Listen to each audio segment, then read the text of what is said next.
Laurent, bonjour. Ahmed Aripa, bonjour. Bonjour à Bienvenue. nos téléspectateurs. Merci. Laurent Roland Tonenquès, on démarre par Dabarou ce matin qui parle bien de développement. Je vais y arriver. La une va s'afficher à l'écran dans les instants à suivre.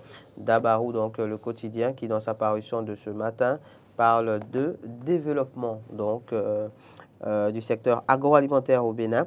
L'importation d'œufs et de poulets congelés bientôt interdite. Oui, je crois que c'est une bonne nouvelle.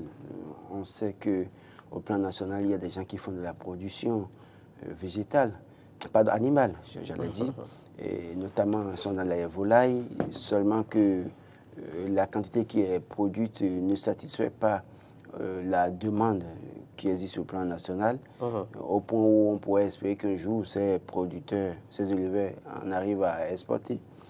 Mais il faut avouer que c'est parce qu'il y avait une concurrence déloyale.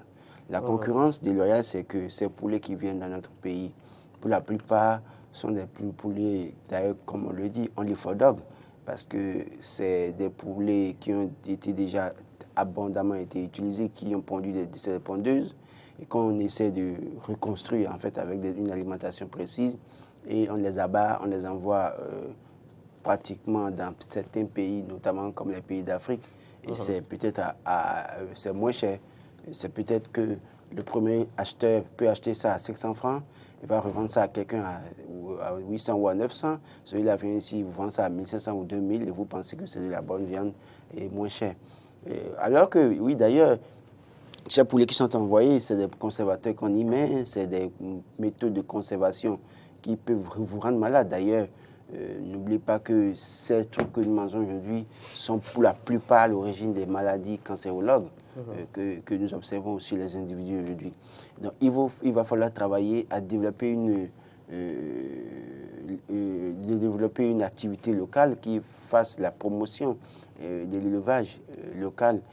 Et d'ailleurs, vous allez voir que de plus en plus, moi, en tout cas, j'ai l'habitude de côtoyer beaucoup de personnes. Je constate qu'il y a une forte demande de poulets et bicyclettes au plan national. Donc, il manque peut-être les éleveurs. Et cette politique, cette décision, va beaucoup plus aider ceux qui vont faire l'élevage au plan local. Mais je voudrais attirer l'attention de l'État sur la nécessité d'accompagner les producteurs locaux. Okay. Parce qu'il est bon d'interdire l'entrée des produits congelés, il est bon d'interdire l'entrée des œufs, d'accord, mais quel est le dispositif que nous mettons en place pour accompagner les producteurs locaux? C'est là la véritable question. Donc il va falloir réfléchir sur la question. Il ne suffit pas de prendre la décision. Oui, prendre la décision, c'est une décision assez salutaire qui va protéger beaucoup de Béninois, mais à l'arrivée, qu'est-ce que nous voulons faire véritablement de ces producteurs? Est-ce qu'il n'y aura pas de suitas après parce que c'est la production locale pour qu'ils vendent, c'est pas des problèmes pour exporter? Est-ce que ça ne va pas être des problèmes? C'est vrai qu'on a annoncé qu'il y aura 2 gros industriels, en tout cas, qui font des poulets d'un jour, qui vont s'installer au Bénin. C'est déjà un début. C'est déjà un début et faire en sorte que les producteurs puissent avoir ces poulets d'un jour-là à moindre coût. Parce que la plupart du temps, c'est des poulets qui sont même importés. Les poussins d'un jour. Ces poussins sont importés. Donc, si on peut avoir des producteurs au plan national qui peuvent livrer les autres sur le marché national, ça va aider. Mais après ça, quel est l'accompagnement? Quelles sont les subventions qu'on peut accorder? Quelles sont les facilités qu'on peut accorder? C'est vrai qu'il y a le Fonds national pour le développement agricole, FNDA, qui est là, mais en l'état, l'opérationnalisation de ce fonds, est-ce que ça peut aider à accompagner ceux qui font l'élevage des poulets? C'est autant de questions et je crois que le gouvernement ferait mieux de se pencher sur la nécessité de mettre en place un cadre favorable à ces producteurs. D'accord. Laurent Roland Tonenquès, la presse parle aussi abondamment ce matin de la campagne Tolérance Zéro au travail des enfants. Le révélateur du jour, il consacre une page dans ses colonnes. Oui, tolérance zéro pour le travail des enfants, il faut s'y pencher. Je crois qu'on en a parlé hier. Et je reviens pour dire, oui, il faut dénoncer, il faut sanctionner, sans état d'âme. Parce que ceux qui sont capables d'embaucher un enfant de 13 ans, 14 ans chez eux pour travailler avec eux, alors qu'ils ont des enfants de 13 ans, 14 ans, si un enfant de 13 ans, 14 ans peut faire ce travail chez eux, c'est que les enfants aussi peuvent faire le travail. S'ils ne sont pas en mesure d'assurer, de payer un travailleur majeur à qui il doit payer le SMIC tout au moins est déclaré, alors qu'ils laissent les enfants détruits et qu'ils occupent leurs propres enfants. C'est tout simple. Beaucoup ne seront pas d'accord avec moi parce que je sais que beaucoup se sentent concernés par la question, que ce soit même au sommet, c'est-à-dire que des cadres que vous n'imaginez pas sont, oui, qui sont dans cette situation. N'allez pas voir peut-être dans certaines maisons de certains députés, le cas existe. Certaines maisons de certains ministres, ça existe peut-être. Dans les maisons de certains directeurs généraux, ça existe. Donc, c'est les maisons de certains, même les défenseurs des droits de l'enfant. Et c'est ça le véritable problème. J'en ai connu par le passé qui, tout le temps, allait chanter « Travail des enfants, arrêtez », mais qui avait un enfant chez elle qu'elle maltraitait tous les jours. Donc, même ceux qui se disent défendre les droits des enfants, là, allaient fouiller leur maison. Ils sont pleins dedans aussi, à abuser des enfants. Je crois qu'il faut... C'est pourquoi je disais... C'est pour cela d'ailleurs que je posais la question hier. Peut-on en finir? Non, on peut en finir si on sanctionne sans état d'âme. C'est-à-dire que quoi? Les premières personnes qu'il faut sanctionner, c'est les ministres, les députés, les DG, les acteurs de la société civile qui chantent tout le temps, qui travaillent pour la défense des droits des enfants. Là. Il faut aller voir dans leur maison. Ces personnes, il faut leur coller, comme la création a l'habitude de donner 5 ans, 10 ans, 20 ans. Là. Il faut commencer par sanctionner là. Quand ça commence à ce niveau, je suis sûr que les autres là vont rentrer dans les rangs. C'est tout simple, c'est pas un débat. Moi, je pense que on est là, on fait des conférences, on fait des séminaires, on fait des sensibilisations, mais il y a des acteurs parmi ces personnes-là qui crient, qui bavardent devant ma caméra micro là, qui sont complices de ces faits, qui ont dans leur maison des enfants à qui ils donnent à manger une fois par jour, des enfants qui logent mal, les enfants peuvent aller mettre le tas à la cuisine dormir. Il y en a plein parmi eux. Donc, je crois que la lutte là doit commencer dans les maisons des cadres. Ceux qu'on connaît là, allez commencer par fouiller, c'est-à-dire investiguer. La police est là pour faire l'enquête, pour savoir d'abord qui sont ces personnes-là, ces leaders-là, qui chantent qu'il faut lutter contre le travail des enfants, mais qui ont chez eux des enfants qui travaillent pour eux. Ils n'ont qu'à aller prendre leur salaire, recruter de grandes personnes, payer les SMIC et les déclarer. Si vous ne pouvez pas le faire, confiez les tâches domestiques à vos enfants. Parce que si l'enfant de truc peut le faire chez vous, c'est que vos enfants aussi peuvent le faire. Parlons d'une autre lutte, Laurent Roland-Tonneikes, on reste avec le révélateur du jour. Ce matin, rançonnement des usagers des marchés reconstruits pour garantir une place de vente. Le gouvernement met en garde. Oui, j'ai eu vent de cette situation il y a quelques semaines, et comme quoi des gens se seraient transformés en facilitateurs pour demander aux bonnes dames de leur donner de l'argent et pour assurer une place dans le marché. C'est mal connaître Patrice Talon. Patrice Talon ne fonctionne pas comme ça. Et si une femme ou bien un commerçant fait l'erreur de tomber dans cette bêtise, ça fait son problème. Patrice Talon ne fonctionne pas comme ça. Et je parie que ça va être très minutieux. C'est vrai que on ne va pas peut-être tout contrôler. On ne maîtrisera pas tout. On ne peut pas tout contrôler. Oui, voilà. Donc, mais je sais que ce n'est pas de cette manière que Patrice Talon va fonctionner. Même s'il veut prendre de l'argent chez les dames, pour les installer dans les marchés, je suis sûr que ça va être au vu et au su de tout le monde. Et vous allez en souffrir, vous ne pourrez rien faire. Ce n'est pas personne interpellée vous poser qui va prendre de l'argent chez les gens. Donc je pense que les gens qui font ça d'abord, en tout cas, ils prennent des risques énormes. On ne s'amuse pas avec Patrice Talon. Moi, je le dis à qui veut l'entendre. Je ne le souhaite pas d'affronter Patrice Talon. Parce que le monsieur a construit les marchés. On sait ce que ça lui a coûté quand il a lancé les marchés. On sait comment les gens l'ont traité. On traité ça de maquette. Il a réalisé maintenant. Maintenant qu'il faut installer, vous transformez en facilitateur, vous prenez l'argent. Il va vous foutre en prison, vous donner 20 ans. Et la crise va vous donner 10 ans ou 20 ans. Ça fait votre problème. Moi, je pense que les gens doivent faire suffisamment attention. Et les femmes qui donnent l'argent aussi, là, elles n'ont qu'à faire attention. Parce que, comme on le dit, hein, si on n'arrive pas à mettre la main sur celui qui t'a pris l'argent, c'est un peu comme ce qu'on dit, il faut bien regarder. Personne n'en parlera. Laurent Roland-Tonneikes, une bonne nouvelle pour les étudiants ce matin. Le Chasseur Info en parle, demande des allocations universitaires en ligne. Éléonore Ladécan accorde un nouveau délai aux retardataires.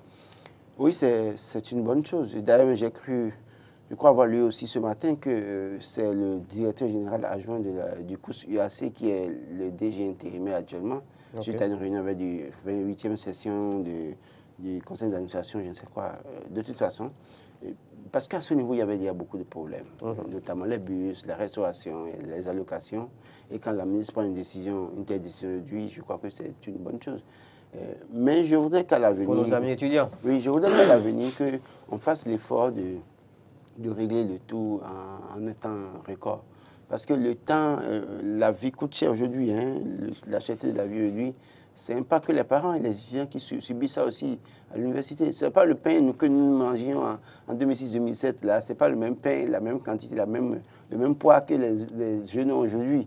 Donc, il y a beaucoup de problèmes. Donc, je pense que ceux qui ont les bourses, ceux qui ont les allocations, il faut travailler à ce que ces personnes soient vite satisfaites. Mais en même temps, les étudiants aussi doivent prendre leurs responsabilités. Quand on lance, faites vite pour aller déposer les dossiers. Parce que si le gouvernement dit que ça finit le 15 avril et que vous n'allez pas le 15 avril, on s'en fout, hein, parce que je crois que c'est un délai qui a été défini assez précis. Mais on sait que parfois, nous nous amusons. C'est vrai aussi que dans la mobilisation des pièces aujourd'hui, c'est tout un parcours de combattants. Il faut tenir compte de tout ça et il faut que le ministère de l'enseignement supérieur essaie de voir en la matière qu'est-ce qu'il faut faire pour faciliter la tâche aux étudiants pour la reconstitution de leurs pièces, de leurs dossiers. On reste à la une du quotidien Le Chasseur Info, Laurent, pour parler formation des responsables de presse. L'UPMB œuvre pour un cadre de travail sans VBG dans les médias. Là, on parle de nous-mêmes. Non, je crois qu'il faut qu'on fasse une émission sur cette loi. Par le passé, beaucoup de patrons prenaient du plaisir Patron de presse. Oui, patron de presse prenaient du plaisir à utiliser les stagiaires ou les collaboratrices comme étant des lots de consolation. On peut en user abondamment et faire ce qu'on veut. Avec cette loi, il faut leur dire de faire Vous semblez savoir de quoi vous parlez. Écoutez, les cas, on en a plein. De toute façon. Moi, je voulais dire... Des noms? Non, je ne citais pas de noms. Ils se connaissent dans la presse. Je sais comment chacun d'eux en a abusé. Auriez-vous peur de certaines têtes? Avoir peur? Non, je n'ai pas peur d'eux. Je suis sûr que si je suis devant eux, je leur dirai. C'est-à-dire que si on plateau de télévision, je ne vais pas les livrer comme ça. Parce qu'au moins, je sais qu'il y a des preuves matérielles qu'on peut montrer que oui, réellement, vous avez abusé, compte tenu de votre position par le passé, vous avez fait ci, vous avez fait ça. D'accord. Mais ce que je veux dire, c'est qu'ils n'ont qu'à faire attention. Surtout les nouveaux patrons de presse, les jeunes là, qui sont qui n'arrivent pas à maîtriser leur libido, ils n'ont qu'à faire très attention. Parce que la loi là, qu'il y a tellement de problèmes dedans. Avant, tu peux te permettre de qualifier les fesses ou les seins d'une femme. Mais aujourd'hui, c'est un peu ça. Hein. Ça aussi, c'est de la violence. Ah, écoutez, c'est du harcèlement. C'est du harcèlement. Mais avant, tu peux te permettre de dire à une femme, tu me plais. Mais tu vois, de quel droit tu peux dire à une femme aujourd'hui, tu me plais? Tu vas lui dire ça pourquoi? On fait comment alors pour courtiser dans ce cas? La loi interdit-elle aussi le fait de courtiser? Vous pouvez aller courtiser. Parce que quand vous dites qu'on ne peut plus dire à une femme qu'elle est jolie et qu'elle nous plaît, c'est la manière de le dire où on disait avant, on disait non, donc, vous pouvez aller vers une femme. Donc il faut préciser. Vous pouvez aller vers une femme respectueusement, la saluer, échanger avec elle. Mais il y a de ces vicieux qui disent à la femme clairement, tu me plais, ben, j'ai envie de passer une nuit avec toi. C'est sans débat. Et à cause de leur position, ils sont là à harceler. Et, de message en message, tous les jours, message, on met la pression sur la dame. Si vous faites ça aujourd'hui, il suffit que la dame montre les preuves que vous lui mettez la pression et c'est fini pour vous. Donc, les gens n'ont qu'à maîtriser le libido. Moi, je le dis sincèrement, que les gens maîtrisent le libido. Parce qu'aujourd'hui, avant, la femme avait de gêne à dire, j'ai couché avec telle personne. Aujourd'hui, ce n'est plus ça. Hein. La même femme avec qui tu as couché là, ira se griffer le corps et venir dire que tu l'as violenté. Donc, il va falloir s'entendre clairement avec la dame d'abord et être sûr de ce qu'il n'y aura pas de représailles avant de passer à quel acte que ce soit. Moi, je pense que l'UPMB fait bien d'appeler. Ce n'est pas que les patrons de presse. Il faut que l'UPMB se penche sur tous les journalistes. Je pense que l'information est donnée aux patrons de presse, quitte à eux, il y a des patrons de la relayer. Il y a des patrons qui ne vont pas relayer l'information, on se connaît. Il y a des patrons qui ne vont pas relayer l'information. Il valait mieux choisir au sein de chaque organe, soit le rédacteur en chef, ou le directeur de publication, ou un journaliste point focal VBG, qui ira suivre la formation et revenir maintenant reverser ce qu'il a appris là à ses collègues. Parce que les patrons n'ont pas le temps. Je peux vous assurer qu'ici, par exemple, non, ici, c'est pas... ce relais a commencé par être fait. Non, je suis d'accord. Pour ici, ce n'est pas un problème. Je ne dis pas... Je parle du groupe de presse et d'NTV Diaspora. Oui, mais il y a des médias où vous savez mieux que moi que ça ne va pas être relayé. Parce que le patron qui va relayer l'information, c'est que quand il relaie cette information, la stagiaire là sur les... On pourrait utiliser ce même bâton contre lui. Oui, la stagiaire sur qui il pose ses yeux depuis une semaine là, il ne peut plus manipuler la stagiaire.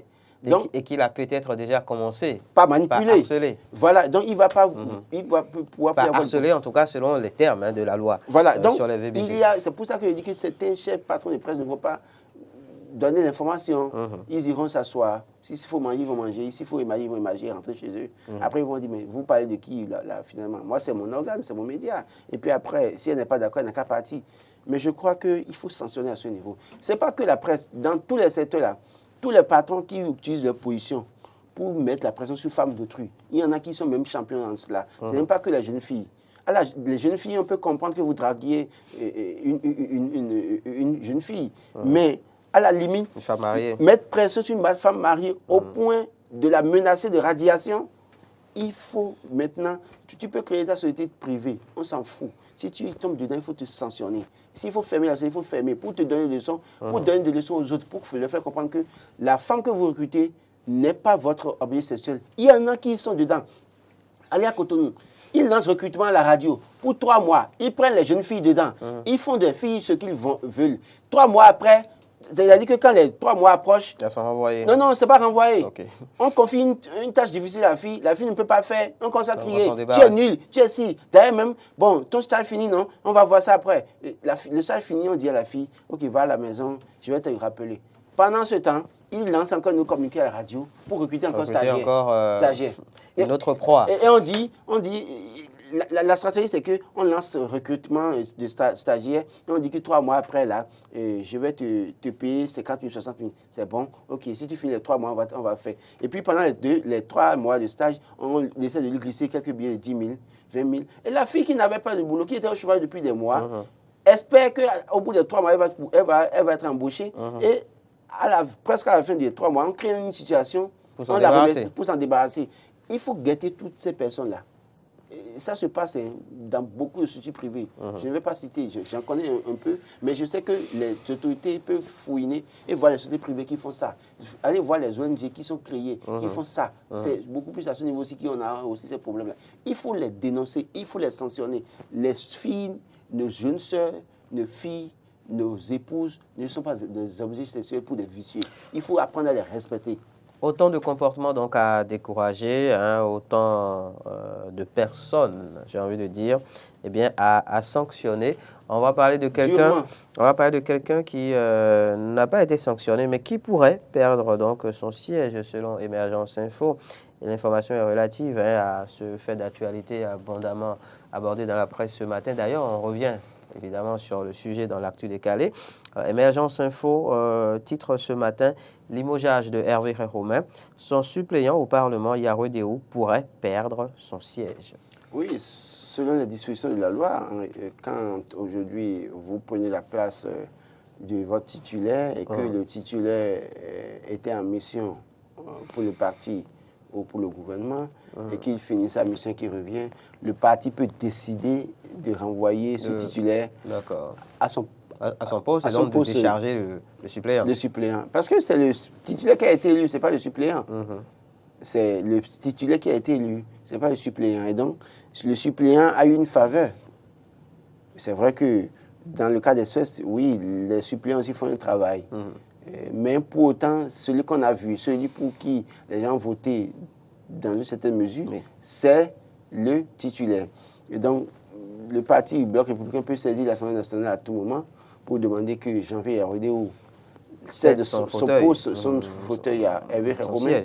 Et je veux bien croire que ce qui avait été fait, peut-être que c'est de façon stratégique pour mettre quelqu'un à la retraite. Je ne sais pas. Mais je veux bien, on attend de voir si on ne va pas envoyer Yarouedéou à la retraite forcée politiquement, sachant que c'est un élément qui n'a pas sa langue dans sa poche et qui peut s'avérer être redoutable vers la fin du mandat parce que. On revient donc sur l'actualité relative au remaniement ministériel. On en parle dans l'actu décalé ce matin. Remaniement ministériel, pourquoi Patrice Talon change-t-il son équipe gagnante?